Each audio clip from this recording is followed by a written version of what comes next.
Welcome. I'm so glad you're here. My name is Sam, and today I'm just going to be reading some plant questions that I have from real people that I ask on my Instagram account. Every day I try to do a question box in my stories.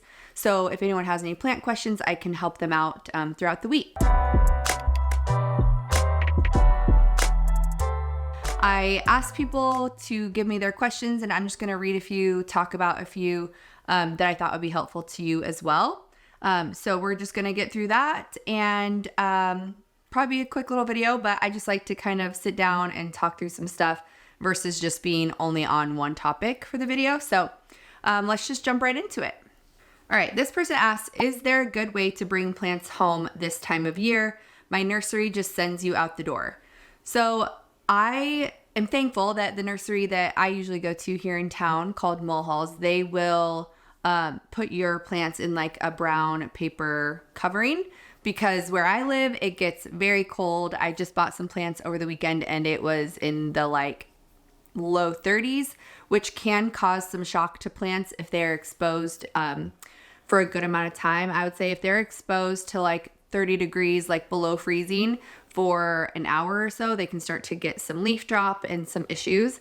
So you have to remember, going from the outside, from the nursery to the outside to your car might not be that long, but once they're in your car, if your car is still cold, that makes a difference too. So I love, especially if they're uncovered.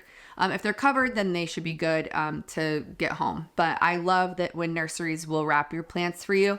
I feel like most will, especially if you ask. So I always suggest asking if you don't see it clearly marked somewhere. So definitely important to cover your plants when it's cold. Okay, next question. Have I played with tissue culture before? What are my opinions on them? So tissue culture plants are actually kind of the new thing, I feel like. They're very,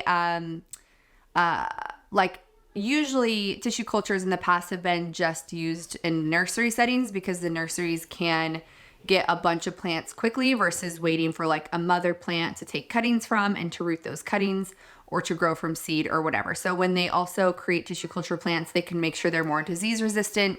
They can have more of the like variegation that you might want. And that is when they just take pieces or cells from plants and create them in a lab to basically create your plant in like a petri dish. It's pretty crazy. And what's cool is that a lot of them are now more available to the public. It's a little bit harder to find them, but it is definitely possible. So if you have like some rare plants that you've been wanting to try out, finding them in tissue culture is usually a little less expensive. However, it is a bigger process to kind of get them going. They're very delicate. They come in like a jelly substance and you have to kind of wash that off and clean them all out. I have not ever done tissue culture yet. I'm very interested in it and I really want to. And I'm sure there's plenty of YouTube videos on here that will show you exactly how to do it. I just haven't really had like the time to really sit down and research what plant I would want to try it with and all that stuff. But that will be coming soon because I am very interested in it and I do want to get into it because I think it's a really cool thing that has been made possible by science. So I think it's really cool. Okay, so question 3. Do you still mix your own soil or just use strictly Soul Soils? So Soul Soils Houseplant Mix, Soul Soils is a brand and I love them. Their houseplant mix is actually soilless, so it doesn't have any potting soil in it. It has like leca, bark, pumice, perlite. It's a very, very chunky, well-draining mix. I love it. I use it for a lot of my plants, and I have been for, over a year now. So I've definitely been using it. I have it throughout all of my plants. I do still make my own mix, and when I make my mix, it is equal parts potting soil, perlite, and orchid bark. So it does have soil in it, so it's not a soilless mix. So I love my own mix as well. It's less expensive than the Soul Soils, which is good, especially when I am wanting to repot something large. So if I'm going to repot, like whenever I go to repot my giant monstera, I will be using my own mix. It's still very free draining, but it does have the potting soil in it, which is a little bit more prone to fungus gnats and can compact a little bit more if you're not careful and if you don't do the right ratios. So I do equal parts, and that works great for me. I just use the Fox Farm Ocean Forest soil, and then I use Miracle Grow perlite, and then the Miracle Grow orchid mix. So it's a very barky, chunky mix, and I mix those all together. And I just do it in a big tub, and then I pot as necessary. So I have both. I use both. I love both. And I think it's important to not just like pigeonhole yourself into one certain thing, one certain growing medium. I like to use a bunch of different ones. I try a bunch of different ones. I also like to grow in straight perlite. I like to grow in fluvial stratum, which is like volcanic soil found from the like base of volcanoes, which is really cool too. And then the perlite is actually expanded volcanic glass. So it's like they take pieces of volcanic glass and pop it like popcorn, and that is what perlite is. And perlite retains a lot of moisture. It's usually used in soil as like an amendment to help with aeration and soil or moisture retention. So it's really cool too. So I suggest trying a bunch of different ones, but if you're going to go with just a soil, I personally feel like my homemade mix of equal parts perlite, orchid bark, and potting soil is a very good all-purpose mix. It will work for a wide variety of plants, from even like cacti, succulents, Hoyas, to ferns and all that stuff. So I love that. I also think that soul soils works really well for all of those too. So it's very great. And if you want to check out soul soils, I'll put the link below. Okay, this person says, I have mold only growing around the very base of my stem of my plant, and it keeps killing the new growth. Okay, so that immediately tells me that the soil right there is staying too damp. So what I would do first is add a fan for airflow so that that topsoil dries out a lot faster. And then also increasing light helps that dry out quickly too. Otherwise, there's not much else you can do. I mean, if you want to repot it into a chunkier mix, that might help. In general, mold is not a problem. Like, it will just kind of come and go. It usually won't hurt your plants unless they're already rotting. Like, the mold is usually like comes when rot has already set in. Like, the mold isn't causing the rot, if that makes sense. So you can try kind of scraping that top layer of soil to get the mold to go away. But the biggest thing that you're going to want to do is increase airflow around the plant, and then increase light as well. And that should help a ton. You can also try spraying hydrogen peroxide on the mold a couple times a week for like a month and see if that helps too. But like I said, increasing light, increasing airflow is going to do the most for you. Fiddle leaf dropped all its leaves. Anything I can do to make it come alive again? So the good news is, if you have a fiddle leaf fig tree, a Ficus lyrata, that drops all of its leaves, that usually does not mean that the plant is dead. It usually just means that it wasn't getting enough of something, and most times that is light. So if we have a ficus that is used to growing in full sun outside, or is coming from a nursery where it was getting all the light it could ever want, then we bring it to our homes, and even if we set it in a south window that's nice and bright, or a west window, we're like, yeah, this is good.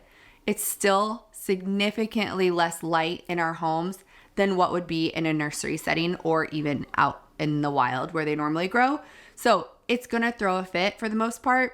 I suggest adding a grow light, even if you have it in a bright south window, because that will just help it keep growing. Then they can be a little bit more controlled as far as the light amounts that it's getting. You can have it get 14 hours of sunlight a day versus just in these winter months, we're getting like maybe 2 or 3 hours of sunlight coming through a west window. So it's really important to go from nursery to your home, and you need to add a bunch of light. So I suggest grow lights. I think they work so well, especially for ficus. And I also would try to get it in the brightest window that you have. So if your leaves are all dropping, that is usually why.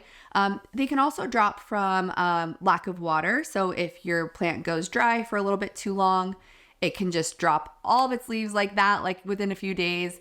And it's really disheartening to see that happen. But it does not mean that your plant is dead, and it usually can be fixed. So what I like to do if my plant has dropped all its leaves, like I had a variegated Ficus triangularis that did this, I cut back a little bit of the stem. So like one of the dead branches, I will cut it. And if there's any sap that oozes or if it's still green in the center, I know that we're good to go and it will grow new leaves once I get the conditions right. So I kind of cut it back until I see where there's new growth. Now, if you keep cutting it back, and it is hollow and brown down the center, then that is dead. And I would cut that entire branch off and then go to the next branch and kind of go from there and keep cutting away until you see some of that liveliness, like the green, the sap, all that stuff.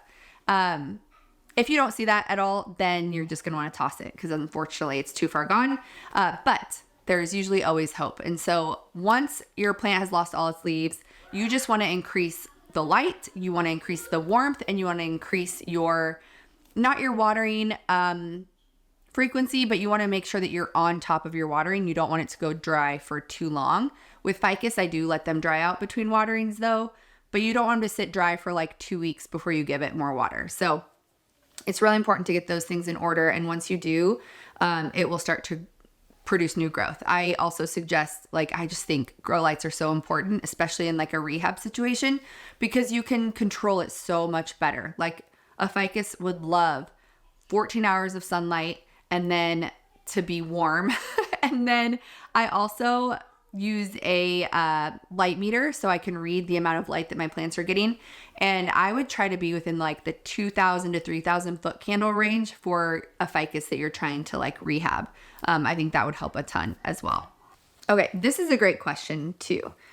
When should I make a moss pole with sphagnum moss versus the core totem pre-made poles? So the cocoa core poles are the ones that are really firm and usually just like cocoa core wrapped around with maybe some twine holding it on there, and they're pre-made and they almost feel waxy. So I personally don't use those poles unless I'm just wanting the aesthetic of it and I'm going to be tying my plant to it, because there is like a 5% chance that your plant is going to grow into that because it doesn't retain like any moisture. So unless you're in a greenhouse environment where it's extremely humid and like the relative humidity around the plant, it's not going to want to grow into that pole. So I prefer the moss poles that you fill. They're actually acrylic, clear moss poles. I use from the company called Rousseau because they open from the front and it's super nice, but you just kind of like put them together, add your damp moss, and then your plants can easily grow into the moss because the moss stays damp. So I usually water it with just an upside down bottle that I poke holes in the lid. When the moss is just dry to the touch, you don't want it to be crunchy because then it will repel the water. And that's how I grow my moss poles, and it's been so easy. I used to make my own moss poles, but they would dry out a lot faster because they were open on all sides, and I just used like a wire mesh, and it was just a lot harder. For me personally, especially living where I live, where it's pretty dry, especially in the winter. And so I have loved the acrylic poles because they're closed in on one side so they don't dry out as fast. So you can find them pretty much anywhere. But I think that most times the sphagnum moss pole is going to be much better than the core pole. The core pole, I say it's just for looks. It's not really going to be helpful to your plant unless you have it in a greenhouse where it's very humid, or you're literally misting the pole like daily, which I don't know. I couldn't do that. So that's not one that I would go for. But I think that they both have their kind of uses. I just think if you really want a plant to grow into the moss, you're going to want to use the sphagnum moss pole. Okay, this person says, I have little brown spots on my white princess philodendron. Pests? ? And then they also leave a picture. So these little brown spots, I have done so much work researching and learning from other people and combing the internet and reading forums, reading university articles, all these things. These spots are from extrafloral nectaries. I have them on a lot of my philodendron. They're very common. For quite a while, I thought that it was spider mite damage because it can look similar. But I've learned over the years, and the more plants I have, that get them. It's so, so common in philodendron.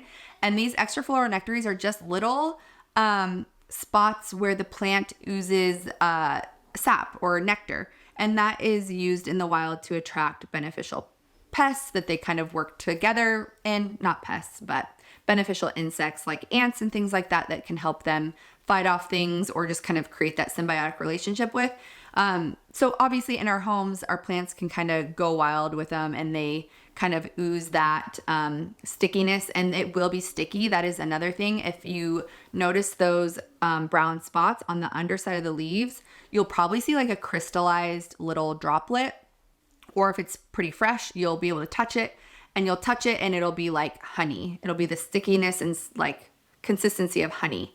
And if you notice some that is more just like water and it's on the tip of the leaf, that's guttation, and that is just excess water and moisture leaving the plant. Very normal as well. But as far as the extrafloral nectaries, I have not found a way to stop it from happening. Some plants are like way more prone to having them, like my philodendron jungle boogie has a ton. My philodendron squamiferum has some. It's just kind of a thing that we kind of got to deal with philodendron. I've noticed that if I see the little droplets and I wipe them off soon, it doesn't usually leave as big of a mark. If I leave them to just kind of be there, it will kind of like damage the cells of the plant right there and kind of make that brown mark that we see. But it's just kind of like the nature of owning philodendrons, I guess, is what I've come to the conclusion of. If any of you have found a remedy for that, or you have figured out a way to deal with them so it doesn't leave those spots, leave it in the comments. I would love to know. But in all my research, I have just learned to deal with them. And a lot of people also say that it's rust fungus sometimes. You'll know if it's rust fungus by looking really closely at the spot.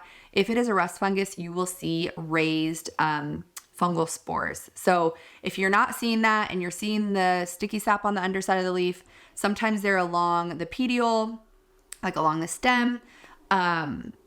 It's just the extrafloral nectaries, and there's not much you can do that I know of. I think that was the last one I had for this video. So yeah, I'll just leave it at that. Thanks for watching. I hope that was helpful. If you have any other questions about anything I talked about, please leave them in the comments. I would love to have more of a discussion down there. I know this is very like one-sided, me talking at you, but I love to use real people's questions so that they can come back and watch and see the answer that I have for them.